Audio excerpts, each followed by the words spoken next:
અમદાવાદના કુબેરનગર વોર્ડમાં મતદાન મથક પર જ ભાજપ અને કોંગ્રેસના કાર્યકર્તાઓ વચ્ચે છૂટા હાથની મારામારી થઈ। નમસ્કાર મિત્રો, હું વિપુલ પટેલ, શિક્ષાપત્રી સંદેશ ન્યૂઝ સત્યની સાથે। એક નજર આજના મુખ્ય સમાચાર પર।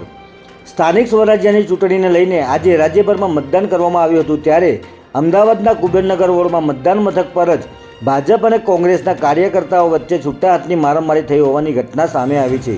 કોંગ્રેસના ઉમેદવાર નિકુલસિંહ તોમરે આક્ષેપ કર્યો છે કે વીવી તોમર સ્કૂલમાં મતદાન ચાલી રહ્યું હતું, ત્યારે ભાજપના ઉમેદવાર ગિરિવરસિંહ શેખાવત અને કલાબેનનો પુત્ર તેમજ અન્ય કેટલાક લોકો સ્કૂલમાં પહોંચી બોગસ વોટિંગ કરતા હતા, જેથી તેઓએ ત્યાં પહોંચીને બોલાચાલી કરી હતી। જે બાદ ભાજપ અને કોંગ્રેસના કાર્યકર્તાઓ આમને સામને આવી ગયા હતા અને મારામારી કરી હતી।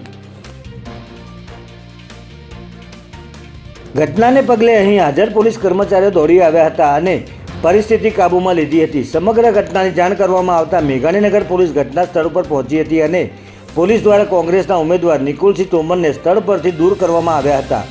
મારામારીની ઘટના બાદ ઝોન 4 ડીસીપી અતુલ બંસલ પણ મેઘાણીનગર ખાતે પહોંચ્યા હતા અને ઘટના અંગે માહિતી મેળવી હતી। આ અંગે પોલીસ દ્વારા ઇજાગ્રસ્ત ભાજપના કાર્યકર સુરેશ યાદવની પોલીસ ફરિયાદ લેવાની કાર્યવાહી શરૂ કરી દેવામાં આવી હતી અને મારામારી કરનાર લોકોને પકડવાની પણ કાર્યવાહી શરૂ કરવામાં આવી છે। જય હિન્દ, જય ભારત।